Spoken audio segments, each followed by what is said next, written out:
Folks, welcome to the Prepared Homestead. This is Travis. Thank you all for stopping by to watch. Well, today we're going to cover a few different things in the news. This is just going to be one of those mixed bag kind of videos because, well, it's the end of the week, and I figured we'd just kind of cover some major things that's happened throughout the week that I didn't get to in other videos. Before I get started, I do want to mention, I haven't talked about this in quite a long time, but if you are in the market for some emergency freeze-dried food, that long-term stuff that lasts 20, 30 years on the shelf, you can find some of the best deals around at preparewithtravis.com.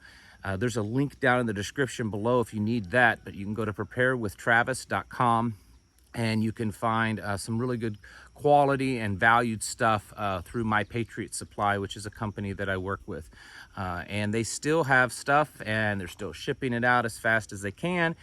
And they're still trying to keep their prices as low as possible. I don't know how much longer. I mean, with everything going up, the information I've gotten from them is that at some point they are going to have to start really raising prices because, I mean, they're a business. What can you expect?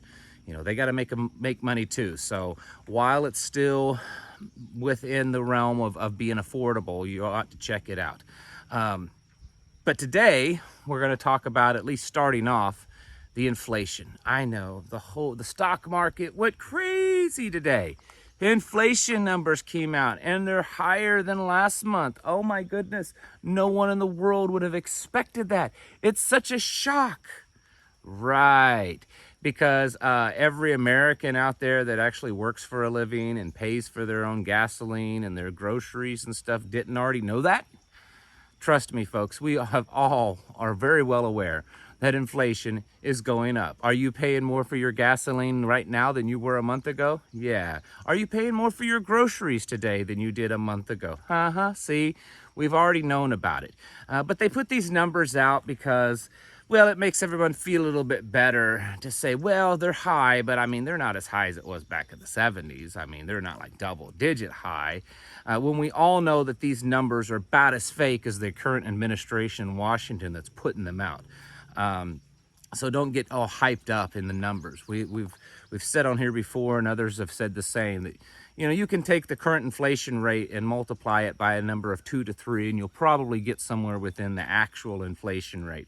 When everything out there is double-digit inflated, and even some things triple-digit inflated, and they're only putting out a single-digit inflation rate, that kind of tells you something right there. You don't have to be a math genius to figure out that something's wrong with their math. Anyways, the food crisis is continuing. Once again, the United Nations, and this time it was the Secretary General, he reiterated that there's a food crisis and that this needs to be, people need to be aware of this, need to be taking action on this, and that he's predicting unprecedented hunger and starvation and destitution because of global food crises.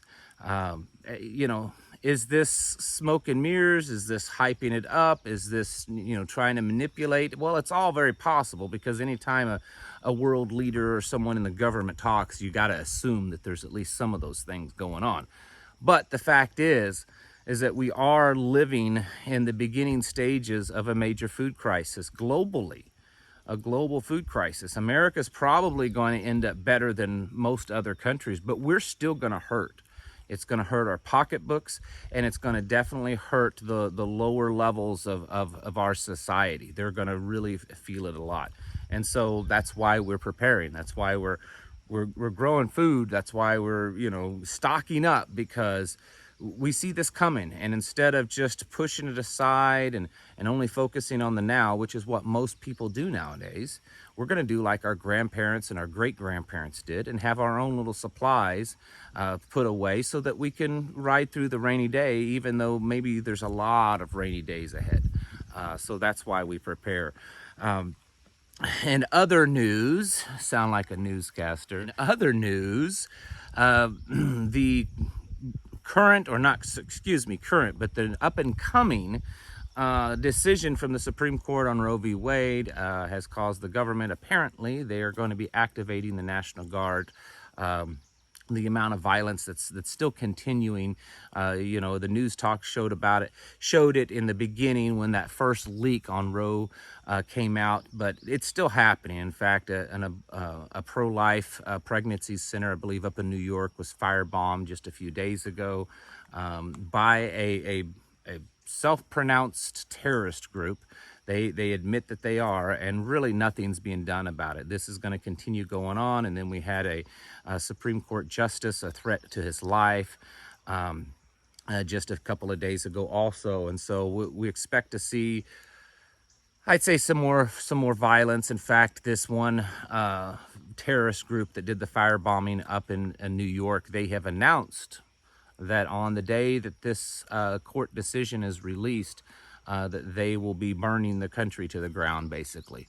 So there's more fun right there for us to prepare for and to get ready. For some of you that might live in the cities and areas that you're more prone to have that kind of activity, you should certainly be aware of that. And especially if you live near some type of pregnancy care center, pro-life organization, or church that does that kind of work, because they're going to be targets also.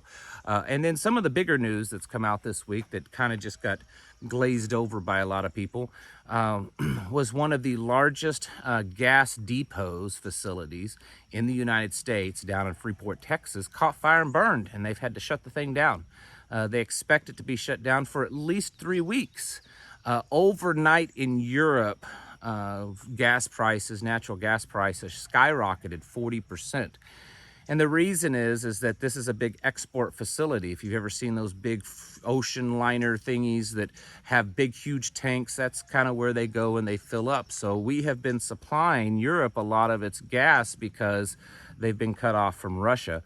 And now the biggest facility, or at least one of the biggest facilities that does that, caught fire. It's just another day in the saga of Firegate, with all these crazy happenings of random burnings of important, critical infrastructure and commodity facilities that just keep getting randomly burned to the ground, which is strange. I mean, it's all just a coincidence, though, folks. Don't worry about it. Just keep them moving along. Go about your daily lives.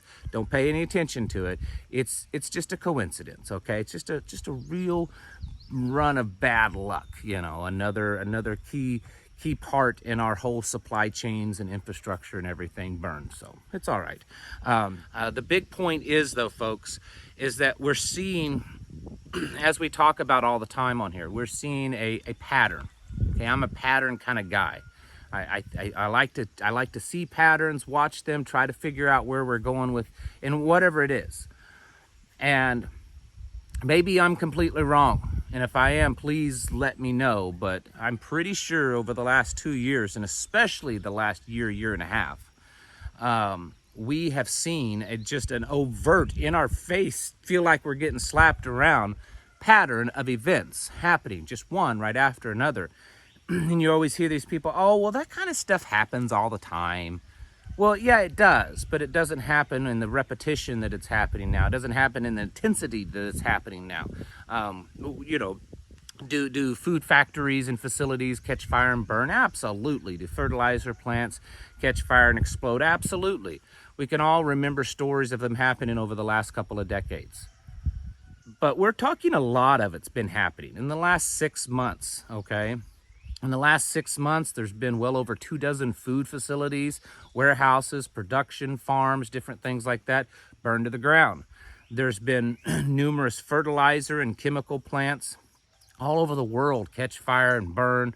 There's been trains transporting the fertilizers and stuff and different chemicals, wreck major, large, huge train loads of this stuff. There's been a lot of shipping supply problems. They've had to shut fertilizer plants down over in Europe because of the lack of gas to actually, manufacture the fertilizers. It's one thing after another. You've got planes falling out of the sky and just landing in the middle of a, food factory. I mean, it's getting to the point that it's not really much of a coincidence. I didn't think it was in the beginning, but I don't see how anyone could look at it now and say, well, it's just a coincidence. These things are happening because there is an overarching plan, something like out of a B movie, the evil villain that's trying to take over and rule the world. Well, to oversimplify things, that's exactly what's happening. Okay, that's exactly what's happening. It may not be one single villain, although eventually there'll be one single villain running everything. Right now, it's a group of villains that are hell bent on taking over the world. And this plan they've been working on this plan for decades, folks. This isn't new. They've been working on it for decades. And for all of you that are rolling your eyes and saying this is ridiculous, that they can't do that, these people, this group of people, they are the most powerful people in the world. They control all the corporations, all the major companies. They control all the big countries. They control all the banks. They control manufacturing. They control it all. And so when you control all of these things that actually run the world, those are the things that run the world: governments and education, universities, research facilities, manufacturing, banking. That's the things that run the world, right? And if you could control all of them, then, well, you can control the world. And that's what they've done. And so what we're seeing play out is a plan. It's their Great Reset plan. It's their Agenda 2030 plan. It's all part of their plan, and it's playing out. The best physical, because there's definitely a lot of spiritual things that we can do to guard ourselves and to build protection around us, getting on our knees in prayer, seeking, God and his son. Those kinds of things that's what we do for the spiritual. But in the physical realm, one of the very best things that you can do to prepare against all this is to become more self-sufficient. There's an article right here.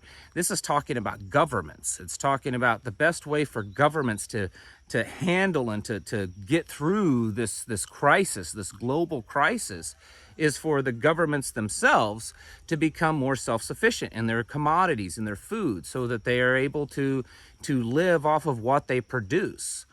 And that's a really great suggestion. Probably isn't going to happen for a lot of countries, especially here in America, for at least now. But for you as an individual, as a family, it works the same way. You may not be able to produce everything that you need, but most people on even a small piece of land, 5-10 acres, if it's the right 5 or 10 acres, you can produce enough to survive and even thrive. And so while I'm not promoting everyone to go out and live like, primitive people, I am saying that we need to have the capability. We need to work towards the capability of being very self-sufficient. And that means we're going to have to cut things out. We're going to have to do without. There's certain technologies and certain luxuries that we're probably just going to not have. And it may not necessarily be because those things aren't available. Some people believe they won't be available, and that may be true. But there's a possibility that these things, these luxuries and technologies and stuff will be available, but they'll only be available at a very high cost. That high cost is your absolute control, your dedication, your slavery to them. You lose your complete loss of liberties. And that would be the cost to have these luxuries. So either one of those scenarios aren't going to work for me. So one of the best ways that you can protect yourself and preparing for all this that we're talking about on a daily basis is to become self-sufficient. It's simple.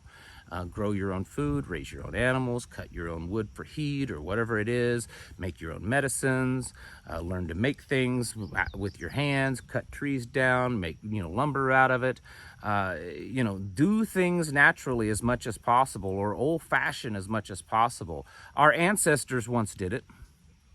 I mean, the pioneers, the early homesteaders that settled this land over 150 years ago or so, they didn't have a lot of supply chains. And in fact, they really had no supply chains. They had no infrastructure to depend on. They didn't have anything to fall back, if they fell back to catch them. They went out and they did it. They either did it and survived, or they didn't and they died. But the fact is that they pushed themselves to do it. And we are capable of those same things. So folks, in your preparedness journey for all this collapse, this crash, this economic crash, supply chain crash, food crash, social, crash of governments, total collapse of the systems that we're kind of seeing play out around us. Your main objective physically should be, in my opinion, to become self-sufficient. And you may not be able to be, little house on the prairie self-sufficient, but you can certainly do better than what you're at now. And so it's a journey. Push yourselves, make it a priority, because it's crunch time, folks. I don't think we have a lot of time left. And so you need to get serious about it. Learn as much as you can, acquire the skills and the tools needed to do these things, because it's going to get to a point, I believe personally, you're going to have a choice to make. You're going to have a choice to get enough food to live off of and survive, but you have to give up your freedoms, give up your soul, give it all up, or you starve to death and die. And there is a third option, and that means that you and I have to be serious about taking care of ourselves, our own independence, our own self-sufficiency. And in the end, that's what those world leaders hate the most. They hate people that are self-sufficient and independent. They absolutely hate it. And so what better way to just make them even more mad? By becoming more self-sufficient. All right, folks. Thank you for watching. I'll catch you in the next video.